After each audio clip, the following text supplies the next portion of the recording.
दोस्तों, हमारे चैनल दर्पण ज्ञान सागर में आप सभी का स्वागत है।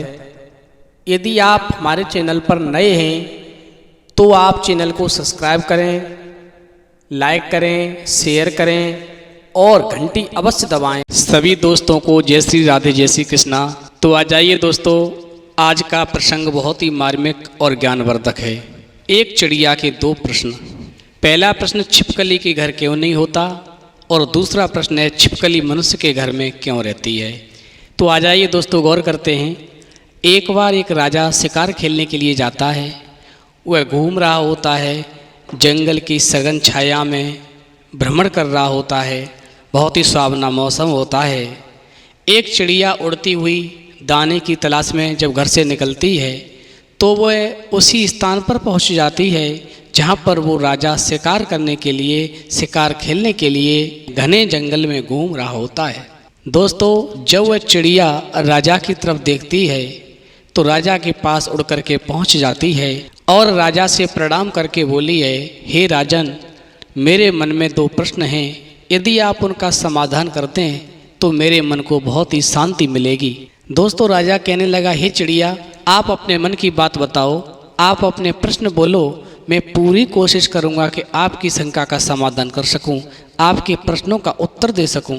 दोस्तों, राजा की बात सुनकर के चिड़िया प्रभावित हुई और चिड़िया राजा से कहने लगी, हे राजन, ये बताओ कि छिपकली के घर क्यों नहीं होते हैं? छिपकली मनुष्य द्वारा बनाए हुए घरों में क्यों रहती है? चिड़िया की बात जब राजा ने सुनी तो राजा कहने लगा, हे चिड़िया, जब सृष्टि की रचना हुई तो मनुष्य बुद्धिजीवी था। उसने अपने मकान बनाए, उसका रखरखाव अच्छा किया, उसकी सफाई की और उसमें सुख की नींद सोने लगा, सुख का जीवन यापन करने लगा। और जो भी बुद्धिजीवी जीव थे उन्होंने भी, किसी ने घोंसला बनाया, किसी ने गुफा बनाई, अपना अपना रहने के लिए स्थान सब ने तैयार किया। लेकिन जो नर छिपकली होती है, इसे बहुत बड़ा आलस होता है। सब ने अपने अपने मकान बनाए, लेकिन जो नर छिपकली होती है, इसने अपना विश्वास रखा, खाओ पियो मौज उड़ाओ।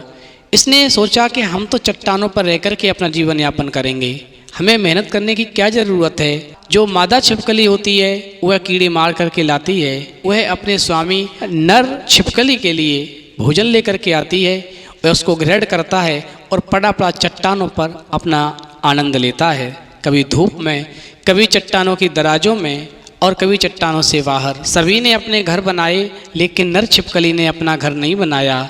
तो मादा छिपकली रोजाना अपने स्वामी नर छिपकली के पास जाती है और रोज कहती है, हे स्वामी, मैं जगह जगह पर जाती हूँ, देखती हूँ कि लोगों के कितने सुंदर महल बने हुए हैं। उन महलों में वह सुख की नींद ले रहे हैं, चैन का जीवन व्यतीत कर रहे हैं, लेकिन हमारा घर आप क्यों नहीं बनवाते?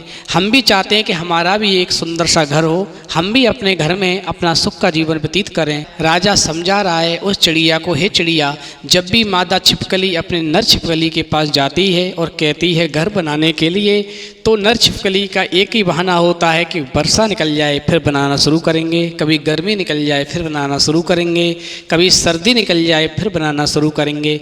उसको नई नई दिलासा दे करके समय व्यतीत करती है। जब काफ़ी समय निकल जाता है तो एक दिन मादा छिपकली अपने स्वामी नर छिपकली के पास जाकर रोने लगती है और उसकी आंखों से आंसू निकलने लगते हैं। तो नर छिपकली को तरस आता है।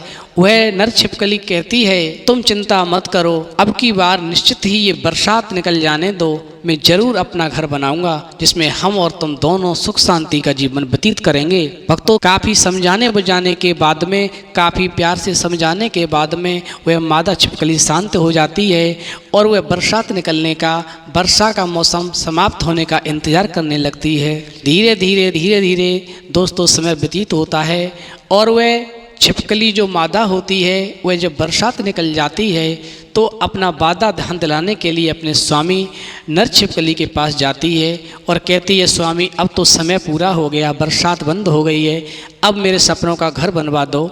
हम भी चाहते हैं हमारा भी अपना एक घर हो, हम और आप उस घर में चैन का जीवन व्यतीत करें, सुख की नींद सोएं। दोस्तों, मादा छिपकली की आंखों में आंसू हैं और वह बहुत दुखी हो रही है, कुछ भी समझने को तैयार नहीं है। तो नर छिपकली जो थी उसने कहा चिंता मत करो, आज मैं जाता हूँ, तुम्हारे लिए निश्चित ही मकान तैयार करके आऊँगा। दोस्तों नर छिपकली जब घूमने के लिए जाती है तो वह रंग बिरंगे महल देखती है, बहुत सुंदर सुंदर महल देखती है। और जब वापस नर छिपकली आती है अपनी मादा छिपकली के पास में तो कहने लगी तुम्हें चिंता करने की अब कोई ज़रूरत नहीं है, मैंने तुम्हारे लिए मकान बना के तैयार कर दिया है। जब इतनी बात मादा छिपकली ने सुनी कि मेरे स्वामी ने मेरा भी मकान बना दिया तो उसको बहुत ही खुशी हुई, खुशी का ठिकाना नहीं रहा। दोस्तों अब मादा छिपकली कहने लगी मुझे स्वामी मेरा घर दिखा दो। दोस्तों मादा छिपकली को लेकर के जब नर छिपकली चली है वहाँ से तो एक बहुत सुंदर सा मकान बना हुआ था, उस मकान के पास पहुँची और बोली देखिए कितना सुंदर मकान बना हुआ है, हमें मकान बनाने की क्या ज़रूरत है, हम और तुम दोनों इसी मकान में रहेंगे, इसमें बहुत सी मक्खियाँ हैं, कीड़े मकोड़े जो दीवारों पर चिपके हुए हैं, आराम से हमारा भोजन होगा और आराम से इस घर में अपना दीवारों पर रह करके अपना जीवन यापन करेंगे, सर्दी वर्षा सबका बचाव भी होगा। दोस्तों मादा छिपकली नर छिपकली की बात सुनकर के बहुत ही प्रभावित हुई, खुश हुई और वह उसी घर में दोनों बड़े प्यार से रहने लगे। दोस्तों इस कहानी से हमें शिक्षा मिलती है जो भी जीव इस संसार में आने के बाद में और आलस करता है उसका जीवन विकृत हो जाता है, वह कभी अपने जीवन को सुख शांति में नहीं जी पाता, वह कभी अपने सपने साकार नहीं कर सकता, वह दूसरों के ऊपर ही हमेशा पराश्रित रह करके अपना जीवन यापन करता है, उसे कभी सुख की जिंदगी व्यतीत करने का मौका नहीं मिलता। तो दोस्तों कभी हमें आलस नहीं करना चाहिए, जीवन का नाम संघर्ष है, संघर्ष करते जाइए, आगे बढ़ते जाइए और अपने जीवन में एक सुंदर सा महल बना करके अपने परिवार से अपने जीवन का यापन कीजिए, यही जीवन का एक चक्र है। इस वीडियो में इतना ही, फिर मिलेंगे एक नई वीडियो में नए प्रसंग के साथ, तब तक के लिए जय श्री राधे जय श्री कृष्ण।